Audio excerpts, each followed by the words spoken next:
Welcome to our fifth and final virtual field trip here in the Uintas.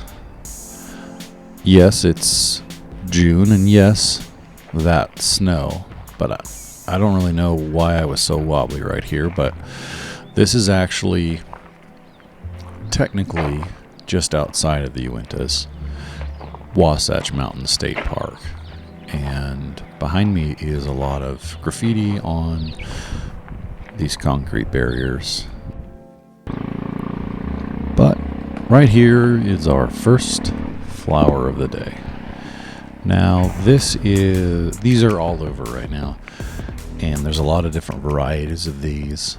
There's red ones, there's these purple ones, there's blue ones, and these are penstemons or beard tongues, and we'll look at some closer. But they have some pretty recognizable characteristics that we'll talk about when we go through those. But as you can see, they're all over this beautiful hillside here, just growing on these rocky outcroppings with lots of sun and lots of drainage.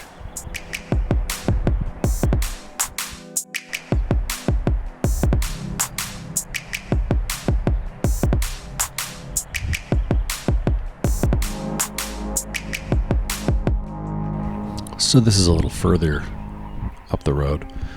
I take that back. This is actually down the road now that I'm looking at this. Is for sure in Wasatch Mountain State Park, just outside of Midway, just past the golf course. And I stopped here because I saw something that I haven't seen yet this year, which is odd because it's very common.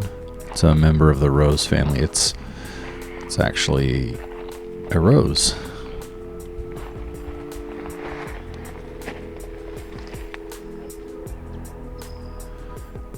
And you can actually see the left of it there. There's something else, but it wasn't quite blooming. But this is prickly rose. And if you look there, that stamen style, petal arrangement, and the position of the ovary on this are all very standard rose characteristics.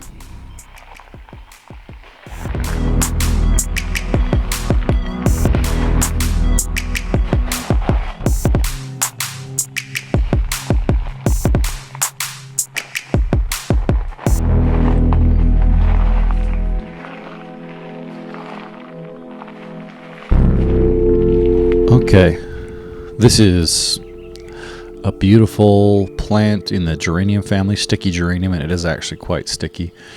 And it's a little washed out here, but I picked the flower, and you can see it's that veinated pink color. And again, if you look at those floral parts, that is something else that is very typical of this family. Now, this was a small path just off of the road. And there's a lot of bluebells that we haven't looked closely at, but we're going to get up close here and see. This is a member of Fabaceae, and we've identified it in previous videos, so I didn't pick it, but it's a vetch or a sweet pea. I think it's a vetch. And these were everywhere as well. And at first, they can be kind of similar to some of the penstemons, but pretty soon you realize, the main and big differences from them. There's a little pea there in the top right, but this right here, if I can get it in focus for you, maybe. Nope, I didn't focus on that. Oh, there it is. So I did not collect this, and so I didn't identify it.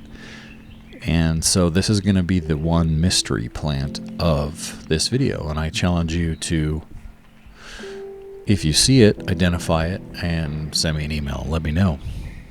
I could make some guesses, but I'm just going to leave it a mystery.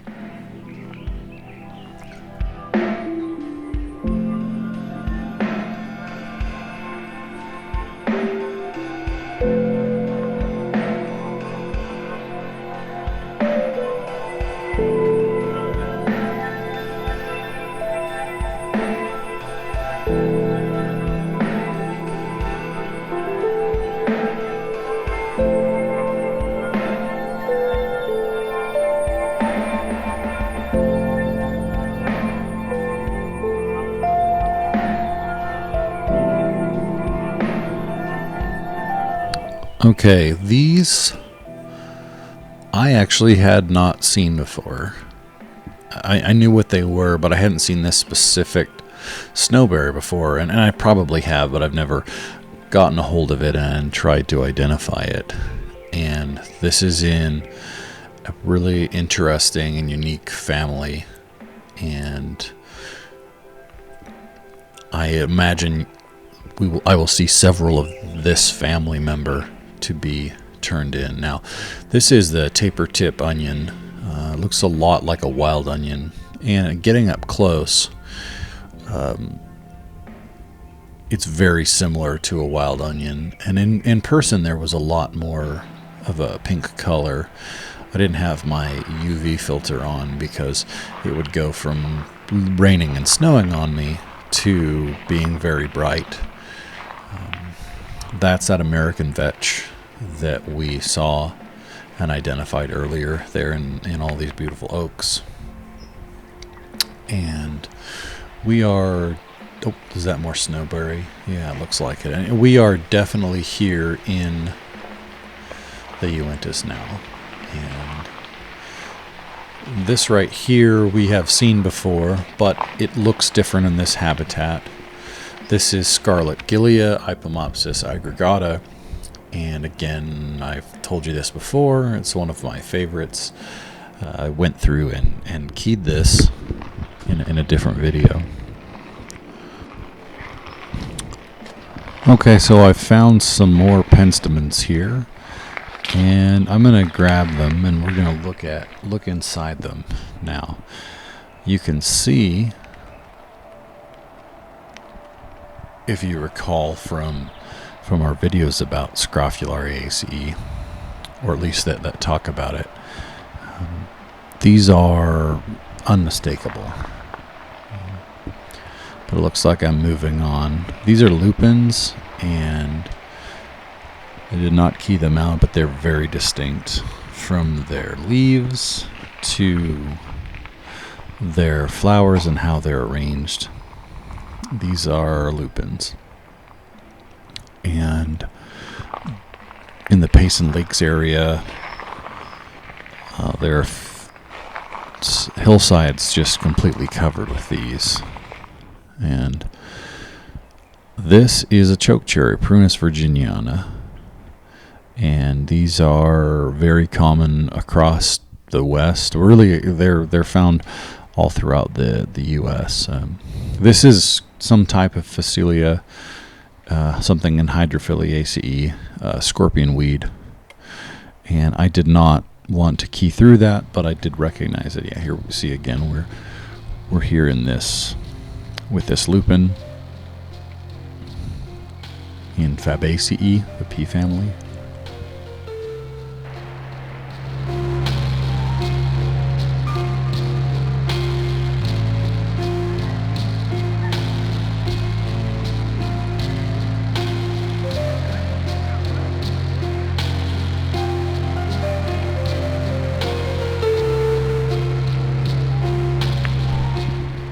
Okay, here we have a member of Ranunculaceae, the Clematis, colombiana, and it doesn't look like some of the other Ranunculaceae that we've looked at, like the Delphinium, which we'll actually see a little bit later. But if you see the floral parts there and the reproductive parts, those are still the large numbers of anthers and parts, just like in what is typical for Ranunculaceae.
Okay, here we end up getting to see some, the way you'll see this clematis, it is in a vine. And that's, I think, one of the biggest clues that it's clematis. Besides it being that shape, you'll also see it in a vine. Okay, we're up in what would nearly be called the high Uintas. You know, you can see the tree line there. And so we see some of familiar species and some new things. We saw these, we didn't look closely at them, but these are mountain bluebells, Martensia ciliata. And there's a few different kinds of bluebell, but I think this is the most common here in the Uintas.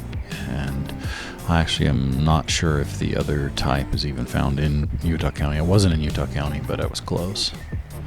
Now, these are one of my favorite plants that are in these higher elevations. Nuttall's violet, and it is in Violaceae. And pretty unmistakable violet flower there, and same with those leaves. Those key out pretty readily. Now, if you recall our Dragon Utah video, we found Nelson's larkspur, and this keyed out as well to Nelson's larkspur. It's not tall larkspur, it's shorter, just like Nelson's larkspur, and the floral parts are right and everything. So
this sand dune wildflower is a member of Brassicaceae, and it is found throughout the state, even though it has a deserty name.